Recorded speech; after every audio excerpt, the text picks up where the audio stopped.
Hello and welcome. I'm Aaliyah, And I'm Curtis. And I'm Keefy. and this is Heavy Business. And we are super pleased to have Keefy back on as a guest host today. We're going to be covering an interesting topic for me and hopefully all of you, passive income and affiliate marketing. So I'm not really sure where to start with this, Keefy. What do you think we should start with? Sure thing. I'm happy to talk about it. So this is actually a topic I brought up at the start of the year after appearing on the Heavy Business podcast and being invited to return several times. I appreciate y'all so much. It's great to come here and rap music business stuff. I do think it's Absolutely. important. I don't know if you guys saw, I'm gonna squirrel for 1 second. I don't know if you guys saw my tweet today, which is or I answered a tweet. There was a tweet commentary back and forth on my personal account between myself and former Heavy Business guest Katie Irizarry, now of Suspiria PR and formerly of Season of Mist. And I was like, she was saying, like, there's only so much I can do as a publicist if bands and labels don't also contribute to marketing themselves, which made me think Yep. about the podcast here. And I was like, oh, most bands and labels are piss poor at this. Even in the best of circumstances, they don't totally get the scope. So I think it was really funny that we're going to talk about some ways bands can help themselves. It's important to be aggressive and DIY about your own success, even at the signed level. I'm sure there are the biggest level of bands where there's a lot of people doing stuff for them. But I think if you take your eye off the ball of your business, you're probably going to miss something important. Absolutely. Absolutely. So affiliate marketing, where to begin? Affiliate marketing is a Ooh, really great before you way to. start, before Oh, you start, Kurt's going to Keefe, just cut me before you off. Go start. ahead. No, sorry. Ooh, Before ooh, you ooh, start, ooh. before you start, before you start, before you start, before you start, before you start, before you start, before you start. Was Get that to was it. that was that a good lead up to it? Get to it, my friend. Uh, Spit it out.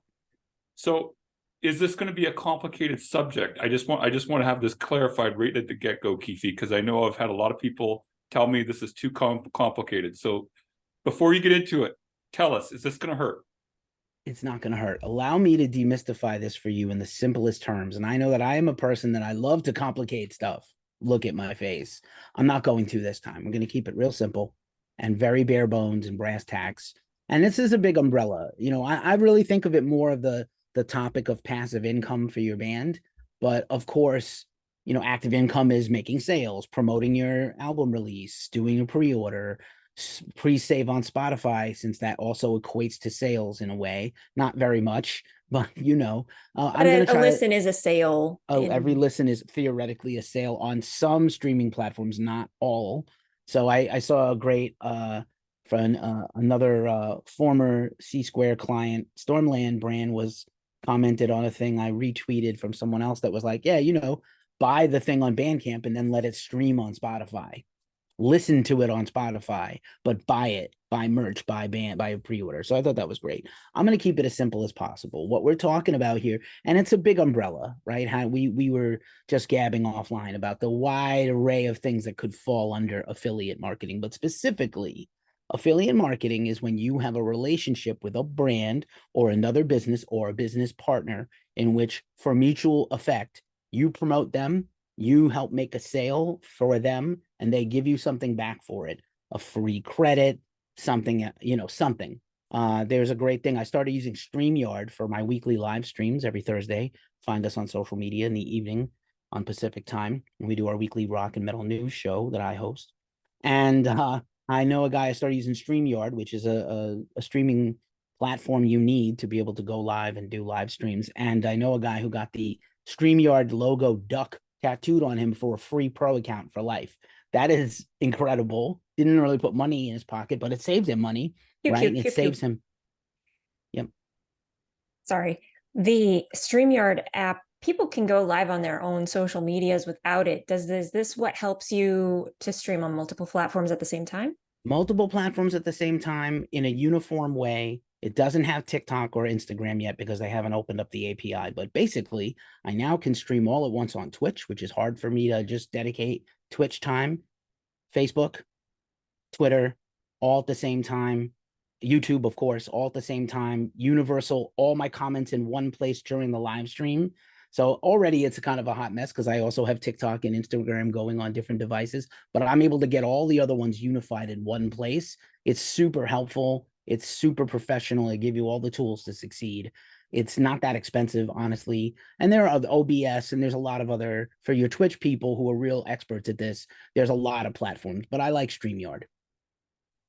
And it also helps me synthesize tracking of people who make donations. Things pop up live in real time if someone's made a donation. I'm just starting to get there. There'll be a conversation about that for YouTube in a second.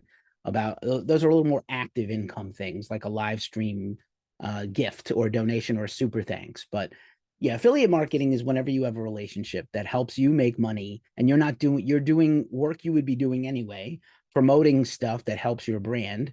And affiliate deals are, depends on the band. You like endorsements in a way could be seen as an affiliate marketing. If you guys have blown up on TikTok, Shield of Wings, and you start using a certain kind of microphone, the vocalists in the band, you might get a microphone deal with that.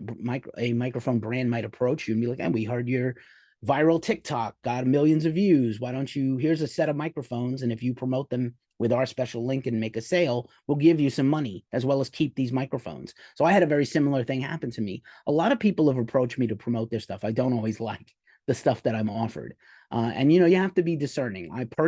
We don't support or sell or represent any partnerships that we don't actually use. I got sent some probiotic pills that were actually pretty good, but I had my nurse friend research the health benefits before I put anything into my face. And obviously I don't look like I hesitate when I put stuff into my face, especially food, but pills I'm careful about. So how to make deals and all that is what we're going to talk about today. How to get yourself in a position to get affiliate partnerships. Is there if you know Keefy, because I actually don't know, or if Aaliyah knows, is there a way of determining if the affiliate offer that you're being given is legit or not in advance? What is it? Other people's reviews, see who else is using them, ask Sure. them for references if you're not familiar with the brand. Like obviously if it's a brand, I was approached, here's a good one, about a year ago, I was approached by a brand called Phoenix Pro. They do live in studio microphones, wireless gear, rack effects, and things like that for musicians. And they were like, "Hey, would you be interested in promoting our product?" A lot of times what you will see that seems scammy is people will be like, "Buy the product from us, and then after you do the review, we'll give you a refund back." That I would never do. I don't recommend it. It's just a relationship. We don't have petty cash lying around here at GhostCult. Any money we do bring in goes back into the company. And I'm not prepared to pay for something. I don't need something that bad that I want to pay for it and then review it. That also seems unethical, right? So you are like, the understanding is for affiliates, you are promoting them to help them make a sale, and you will get back either product or money. So there is an exchange, a mutual exchange that happens there. It's not like paying for reviews. It's not unethical in my personal view. You've heard me yell about that on the pod. So I do think you ask other people, "Hey, who can I see your client list? Who do you work with? Can I have a contact and talk to someone and see how they like the relationship?" So you YouTube around and you Google around, and I found this microphone company, Phoenix Pro, and I was like, "Oh wow, they have a lot of, like, thousands of reviews on Amazon, thousands of videos of people on Instagram and YouTube unboxing and using the gear." I didn't watch too many of them, but I was like, "Oh, that's really interesting. We could do that." We do a lot of videos. We've done some product and unboxing stuff. And when bands send me merch, I usually do an unboxing video or a vinyl. So I was like, it's the same thing. So this company, Phoenix Pro, sent me a set of wireless mics. And I was like, "Oh, I have a great idea. I'm not a working musician anymore, but what I do is interviews." And I was still doing some in person, especially right after the pandemic. We went back to doing some in person. So I took these microphones with me to a metal festival. I used my existing setup, which was not these high quality sound canceling awesome microphones. They were like basic bitch microphones. And then I A/B tested. One day I did this set of microphones, the other day I did this. And then I did sort of like a little unboxing video for the beginning, showed all the product. And then I did a wrap up at the end that was like my review and thoughts. They sent us the microphones to keep. We have a affiliate link. I think we maybe made one sale in a year. Unfortunately, they're expensive. It's a high price point. So it's not like I'm selling band shirts or, slap bracelets at Hot Topic. This expensive, so it also depends on the level of product you're trying to sell how many sales you will make. I think if we had like 1 million Facebook, like if we had like 1 million followers on YouTube, I probably would sell a lot of these microphones, you know? I'm sure 100. But you got the mics for free. So I get the mics for free. I have used them multiple times. You can see some of those interviews on YouTube, and any opportunity I have to share those videos in a new story. The description of my videos have tagged them. When I went to tag them on Instagram, I was able to tag them as a brand partnership. So actually that lets Instagram know that I have that like a little more respect, and I have a partnership with this brand. They have many more followers than Ghost Cult. So it was like a very mutual good relationship. We shot a pretty decent quality video considering it was shot in 3 different places because of, you know, circumstances, but like I think it came out very well, and I would do it again. We're one of the first affiliate partners of Liquid Death Mountain Water. They changed their affiliate program now because they're so successful they don't need it anymore. It's the same thing with a lot of people did Amazon for a long time, Amazon partnerships. Amazon is limiting those. We still have an Amazon partnership. You'll see a lot of my music reviews will have an Amazon link where you can then go out, you'll entice someone to buy it. And actually that's been made a little bit of money over time here and there between having links for our recording gear and our setup gear for these live streams, as well as music. People do love the music. So you say like brands will reach out to bands about this. Is there any way that, like, I used to watch a lot of beauty YouTubers, and I remember one beauty YouTuber saying that she had just gotten a manager to help her acquire more affiliate deals and brand partnerships. Is there anything that bands can do to reach out to companies or find companies that might be good to partner with? Absolutely. So there are go between their managers, there are influencer, marketer, and manager teams who can help you with that. But all, especially I would think for the instrument companies, becoming an endorsed artist is super helpful. Obviously, it helps to have a big following, whether that's a lot of streams or a lot of social media potency for your band. You have seen local bands get partnerships with independent music dealers and music instrument companies because they're just trying to get saturation. If they get 100,000 drummers using their cymbals, that's, you know, maybe they're not Pasty cymbals, but or Zildjian, but they're another company. You know, everybody else is using the next brand down. There are also companies, platforms you can apply to and get offered partnerships. And this is actually what's helped us grow in 2023 from a handful of these partnerships. We still have a deal with Liquid Death. It's just not financial anymore. We used to actually get money from sales. Money was great. The checks were awesome. I'm not going to lie. The first year was fantastic. We shot that funny commercial where I dump a bunch of Liquid Death over my face. It's great. But they changed it, and now it's just kind of like if you use our code at checkout, you get like free koozies. And that's fine. If you like free merch, it's free. You're going to buy the Liquid Death anyway. But they're not as needy anymore of a relationship. But here's a thing everybody can write down, and you can link it in the description. Look up shareasale.com. This is a platform you apply to, sign up for, and then you apply for partnerships. And this is what we started to do. And the recent partnerships, actually, one of the companies that approached us out of the blue said that, hey, we're on ShareASale, and I saw you're there too. So we're pitching you now because we saw you are on ShareASale on that platform. So we got those probiotic pills, Clear 360 Wellness, merch bar, which sells vinyl and shirts and flags and hats and all the metal and rocker wear. They do that.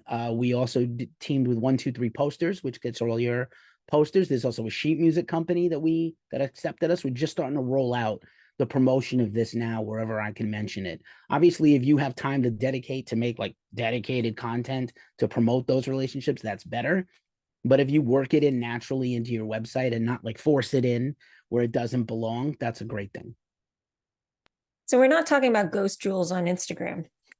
I'm so sick of these DMs, and because my name has ghost in it, I'm constantly barraged by these people. Block, report to spam, block, delete, leave me alone. Me and Curtis too get them. I get them so all the time. So does C Squared. And you know what? Yeah, we decided that you'd be a great partner. What about me made you think that this is a good idea? What about that's a good red flag to look out for, you know? Yeah, like if you get, I mean, I'm not against saying hold up, because sometimes you're going to get asked. Like Keefy just said that. You can get asked in DMs, legitimate things. I'm not saying it's. What I'm saying is the generality of it, the form, email obviousnness of it, that they don't have anything specific about you. Yeah. that they want that's the reason they reached out to you. That's what I'm saying I is the mean, red Keefy flag. looks pretty fucking goth. I don't know what you're trying to say here. Like, Jesus Christ. Do I really? I don't think Yeah. so. Like, No. like obviously. Come on, dude. Trying to get a goth girlfriend. That's a different Clearly story. not what I'm saying, Curtis. Yeah, I know. But yeah, there's Expert. companies you can reach out to that you can make partnerships with. Obviously, you might get, if you have a big enough social media, that's what they're looking for. They're looking for, what is your primacy? Do you have social media power? Do you have a big following? Are you an influential TikTok person, even in these smaller genres? Like Stoner Doom is super big on TikTok. Maybe you're a Taylor Waring of Murloc, who's incredible at social media and funny as hell. And maybe he might get pitched to do bong companies, or he might get pitched to do guitar strings, because he's got such a huge following and he's so pervasive. He's on there every day almost. So, I think it's possible that maybe someone will solicit you out of the blue and it'll be a good deal. That's happened to us twice, including Liquid Death found us. We were like so stoked about them. I think we were just kind of generally, they showed up in our videos. We were drinking Liquid Death, talked about their funny metal videos. They did a metal album, and then they approached us. And originally, like I said, they literally threw a gang of cases of Liquid Death at us, merch. Like, they sent me a whole box of shirts and hats and patches and things, because they saw me in my battle vest all the time being interviewed. And I still, like I said, even though it's not as lucrative anymore, I still rep them on occasion. I think it's a fun brand. A lot of people like them. And, obviously at the same time, you want to do a thing that's beneficial. So, like, again, if the brand is not aligned with your aesthetic, even if you think it would be lucrative, it's probably not a good idea, right? You want to have, just like everything else about your band, your photos, your artwork, everything should have the same aesthetic and the same weight to it, right? Like, I'm not gonna probably promote jewelry. Now, I would say also, we do a holiday buying guide every year for metalheads and rockers, and I have done affiliate links through Amazon and other things that I have my ability to share those links to try to spur some sales, even if it's more of a one-sided thing. Obviously, selfishly, if people click on those links and buy stuff, it helps me. Amazon does not need my few $1,000s over the lifetime of my relationship with them. So, but I could use the money. I could use some affiliate pay for sure. And then there's other things too. In a sense, if you get monetized on YouTube with 4,000 watch hours and over 1,000 hours of video time, or over 1,000 subs and 4,000 watch hours, you could get monetized from YouTube. That's literally, once you're monetized, you're good, as long as you don't get in trouble with them for something offensive. Which, I seem to be getting flagged a lot lately for things. But anywho, Oh no. Yeah, you don't do the news story and talk about Rammstein or Anti-Flag and then get limited, or Sinead O'Connor or something, talk about suicide and things and get like completely demonetized. So sorry to your YouTube video just now. But anyway, you can appeal. So there's other things we could talk about. I don't want to just talk about just this strict one area, but I'm around if people have questions about this stuff. If you guys have any further questions about any of our affiliate deals, there's a few other ones. There's some that, I'll be honest, I've struggled to get some sales out of. So there's a Canadian company called High B&B. They are the Airbnb for weed people, just what you think it is. Not so much smoking weed in Airbnbs, but having cannabis services and cannabis friendly places. And if you smell like cannabis, you're not going to get fined for a cleaning fee because the couch smells like weed because you smoke weed outside. But they're just kind of encroaching into the USA the last few years. They did make a deal with Clown Cannabis themselves. They have like a B2B affiliate deal with Clown Cannabis. And, for whatever reason, it's just been slow to get it off the ground, even though you would think like, oh, cannabis and a metal website, of course, cannabis products and experiences. But it's been hard to get that one to kind of click. I'm not sure why. Interesting. Well, let's talk about some other forms of passive income. I want to talk a little bit about Patreon and things of that nature. I think that's pretty much that's the main one that musicians use. So what are your thoughts on that? So I think it depends on what you have to offer. I have personally tried to do a Patreon way back when it started for GhostCult. And what I envisioned was a lot harder to pull off and succeed at.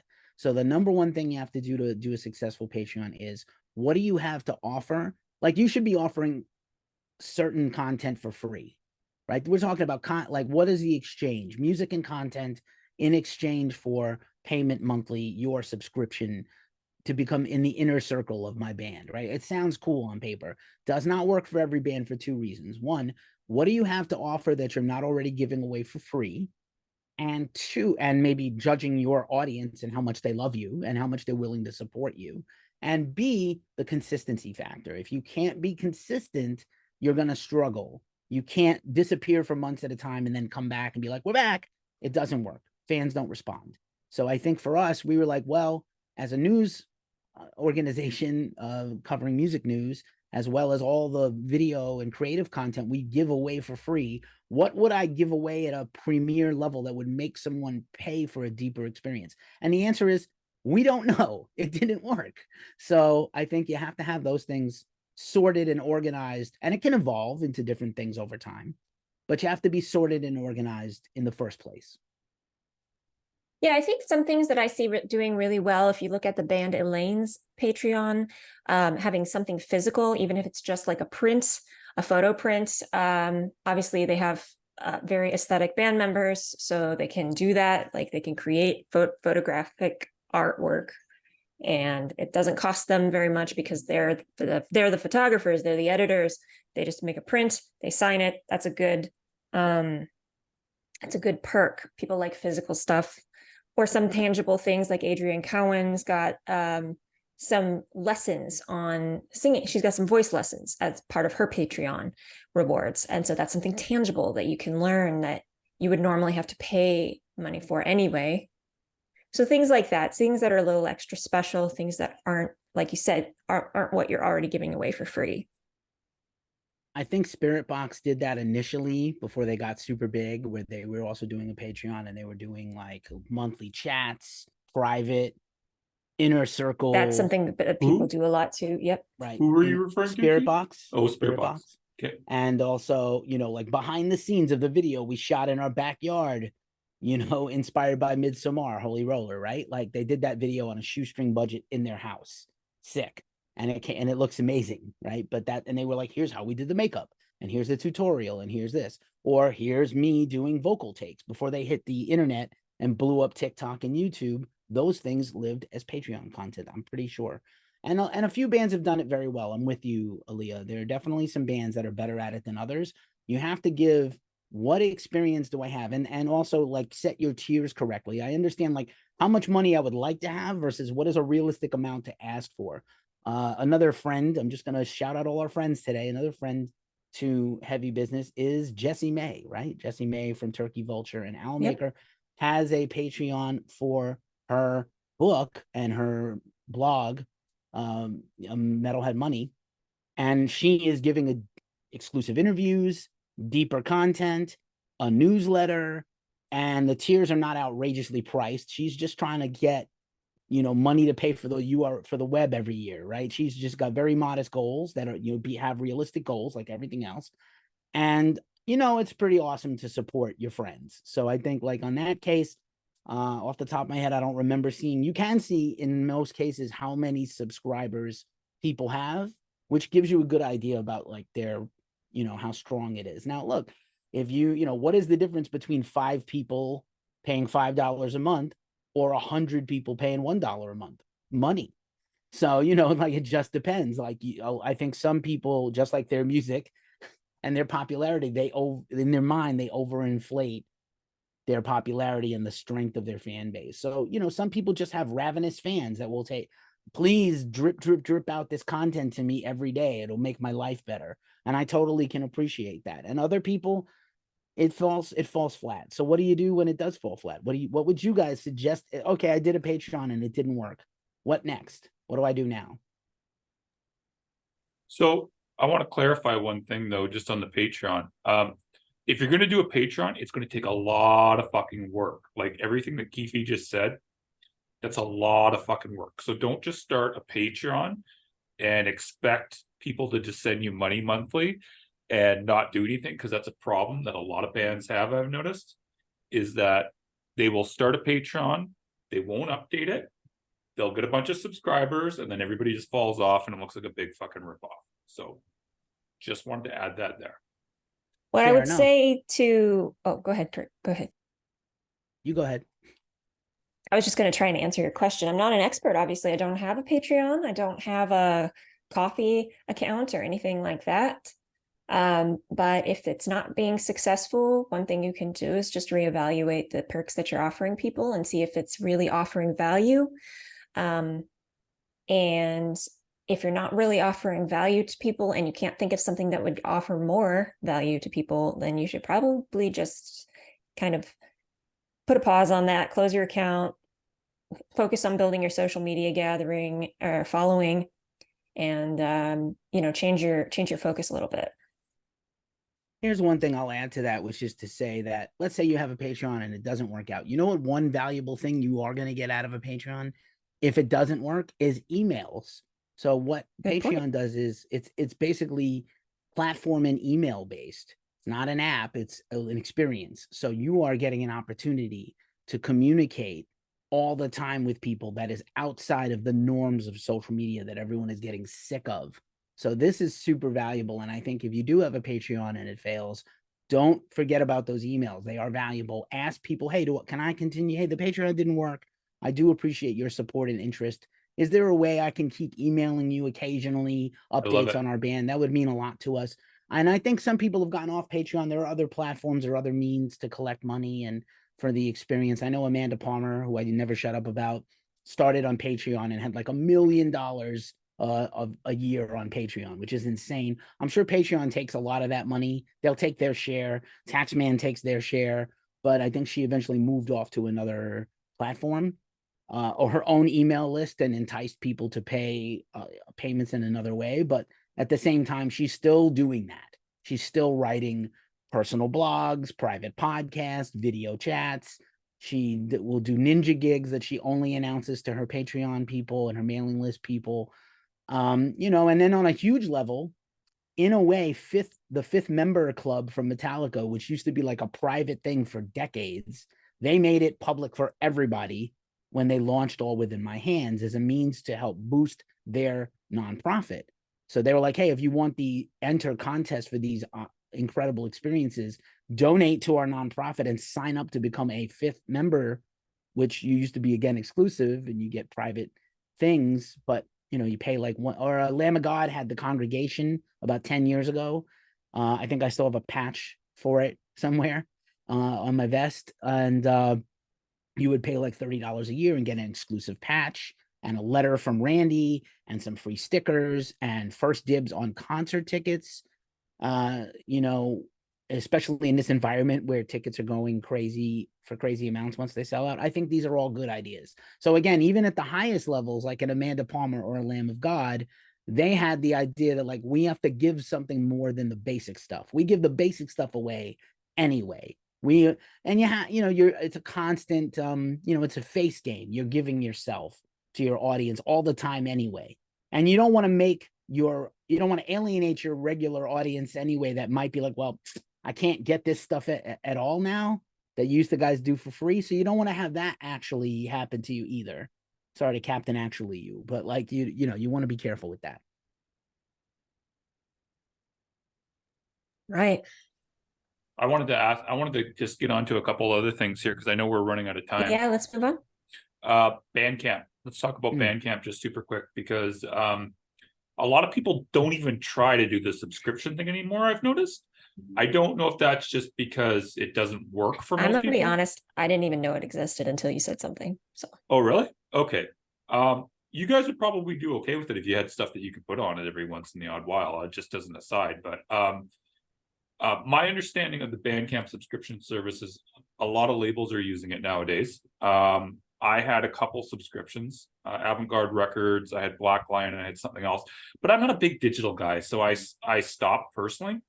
But a lot of people like using Bandcamp, and I've noticed like labels like Ripple have a number of people subscribe. But I think bands could utilize it too with demos, unreleased recordings, that type of thing. If you got a stockpile of things, I'm not saying like do a big price or anything like that, but I think if you maybe just like $2 or $3 a month for certain things, and you had other content, maybe you did fan emails or something to them or whatever, I think you could actually do something with it. Keefy, since you're the guest, I guess I should have you expound upon this a little bit. That is a brilliant point, and I do think the labels are making better use of it than bands. I do think for bands, if you have an extensive amount of releases, it's not a bad idea to put, buy all our music for one price. If you're putting out constant singles, it's not a bad idea to do, hey, subscribe for the next year. We're going to do 12 singles, one a month. I think that's a pretty clever idea. Some bands have done that, right? And then put it out as a physical next year. You can get those songs before anybody else if you subscribe at this price. So I think you have seen that labels are making the best use of it. And again, the community tab, the actual messages and turn out to be emails. Once again, your email list, whether it's through Bandcamp or something else, is your most powerful weapon. I think it's going to wind up outliving social media for sure. And yeah, I could see subscriptions being used a bit more. I do think Bandcamp is great. I actually just participated in a comp getting released last week, a fundraiser locally here in San Francisco by a really cool label with bands from all over the country.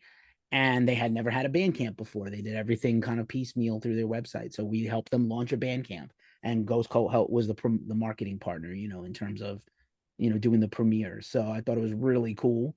It was for a cool cause. It was very well done, and they raised a little bit of money for a good cause right now. So that's cool. And I think what they're going to do, this is novel.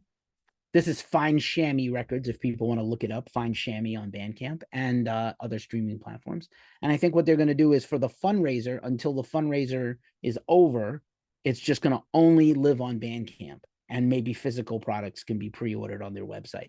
In the future, when the fundraiser is over, it's going to revert to a standard Bandcamp where you can buy physical and stream everywhere. So I think that's a very novel approach and a really good approach if you're doing a charity release. Because I know the urge is to kind of blanket the world with your stuff, but I think the exclusivity and the scarcity is what makes these relationships and opportunities even possible, especially for Patreon and a subscription platform to Bandcamp. And I'm sure there's others. I was going to say, we were talking a little off air about fundraising, which is kind of the cousin of this, right? Kickstarter, Indiegogo, and the very much talked about and failed Pledge Music, which everybody remembers, went out of business and cost people and bands and supporters tons of money. So yeah, I think fundraisers are good. Again, you have to understand your audience really well and be really be hey, we're trying to raise money to make our next record or go on tour to buy a van. You see this all the time. Or bands were on tour. Black Braid was on tour and their van shit the bed and they were going to miss the last 3-4 days of that Dark Funeral tour. That's and right. Their fans turned up for a GoFundMe overnight, getting them more than the money they needed to get either a rental, leave their van to be repaired and go get a rental. So sometimes if you know your audience and your fan base is ravenous enough, they will support you. Let's talk about real quick about the difference between GoFundMe and Kickstarter. Can you explain that to people? Yeah, sure thing. GoFundMe, which I think is best used for medical emergencies and causes. They do take quite a bit of the money and they don't pay out quickly. So if you have a dire emergency, GoFundMe is really, it's really not your friend. I'm sorry to say, I've given to a lot of GoFundMes. I just gave to the Year of the Knife Fund Me, to the new one launched this week for Nick Barker, the famous black metal and death metal drummer who has kidney failure. Horrible. They've raised already the amount of money they needed. Year of the Knife is going to be like years to recover from that van crash, right? So it's just going to be terrible for them. And they're going to need a lot more money, even though they've raised a lot of money. Indiegogo and Kickstarter, consider them together, are really for artists and bands and filmmakers and product makers and game designers and all kinds of things. And I think Kickstarter gives you money if you don't fund your project. Maybe I have it backwards. Indiegogo gives you the money, whatever money you raise, you keep with Indiegogo. With Kickstarter, if you don't reach your goal, you don't get anything. And the people get their money back, which is kind of wild. I like it because it seems very democratic. I like it too. I like that idea. I've done, listen, I'm not anybody with a GoFundMe. I'm not shitting on GoFundMe. I'm giving a lot of money to GoFundMes. I'm just saying, like, the reality is if you have a crisis, they don't pay out quick and they take a bit of your money. I have also recommended to people, if you really need a fundraiser, is to do a link through PayPal, friends and family. You can make a private link and anyone can donate and there's no fees for you or the donator. And then, you can write all this stuff off on your taxes, anything you donate. is tax write-off, at least in America. I can't speak for Canada, Curtis. I don't think it is, but I could be mistaken. I think that was a Just pretty one more way succinct America is superior. But I can write off almost all my home expenses. You guys cannot do that as self-employed people. So We used to be able to. Trump ruined that, but anyway, hopefully it saying. comes back someday. Just saying. Listen, Canada has Tim Hortons and poutine. Those are two huge things. Tim Hortons And is they gave us awful, and I'm not going to encourage this type of behavior on my podcast. Keefy. You Timbits, are cut bro, off. Timbits, though. You are cut off. What else do we have to discuss now with this heathen Aaliyah? Oh, what else are we Even in forgetting? Oh, okay. I want to go over one quick thing. Just one Sure. quick thing here that I just want to say. I think one thing that we also haven't really brought up, just a teeny little bit, but that we do need to bring up, is for any of these things to work, you got to be able to have a really good relationship with your fans. Nothing is going to ever replace that, because of the fact, like, if you don't have a good relationship with your fans, no one's going to want to support you. No one just wants to give money to a beggar, and just people saying, I need cash all the time. Yes, there are emergencies. Yes, you need to fundraise. Yes, things happen. But as a general rule, no one's going to go to Shield of Wings and just give them money because Aaliyah says I need cash and I need to pay my rent at the end of the month or something like that. Like I've seen a lot of bands do. So don't turn into a beggar. Even if you do need that cash, you need to be on good terms with your fans. You need to answer them. You need to be as friendly as possible. You need to respond to DMs. You need to respond to comments, not just leave them hanging there if someone says something on your page. You also just need to post consistently. Post People consistently. something to relate to. Yeah, post consistently. If someone tags you, respond back to them. If someone asks you a question about merch, handle it right away. Don't take 6 weeks to mail out a CD. And if they ask you, where's my CD, don't actually answer the email. All these types of little things actually go a long way to getting your affiliate marketing, quote unquote, going, because no one is going to be continuing to give you money unless you have a good relationship with them and you're putting out quality stuff as well. I just had to say that, Aaliyah. Sorry. That's Word. okay. Can I add one last quick thing, which is Please to do. say that if you want to be attractive to affiliate partners, fans, listen to the sound of my voice and look at my semi-attractive face. And this is what you need to do. Focus on your makes, in addition to everything Curtis already said. So, have good relationships with your fans, mind your manners, be respectful, have mutual respect, but also be mindful of your streaming, what your streaming numbers like. Work hard on your social media as much as possible, collectively, not just one person in the band. And think about the value your band has. If you have like a superstar guitar player that everybody's getting hype about, that's the guy who can probably get an affiliate deal for guitar strings, amp companies, doodads and knickknacks, guitar picks, whatever. So think about it in those terms. Like, what do we have to offer a partner? Not just, I would like to get more money. Of course you would. Yep. So everybody would. But also, what do you have to offer as a brand? And I know a lot of this conversation takes away from the artistry of stuff. We're not against that either, but just, in terms of trying to get that extra money in every little bit, all these different revenue streams all make into a big bucket later on. Yeah, I mean, yes, it kind of takes away from the artistry in a way, but in a way it doesn't. I was speaking to what I will say is a very successful musician, in my opinion. And they were saying that all of the money that they make from their side hustles and their other businesses, it goes into their practice defense fund. And that's how you can think of it. You're making the money so that you can keep creating your art. And Well I guess said. with that, do you have anything else for us, Keefy? I'm good. Thank you, guys. Oh, thank you. This was a really interesting topic, and hopefully everyone listening, you learned something about a way that you can get more passive income, or maybe just start working towards goals that can bring you there eventually. And thank you for listening. And until next time, make like a bull and throw those horns up.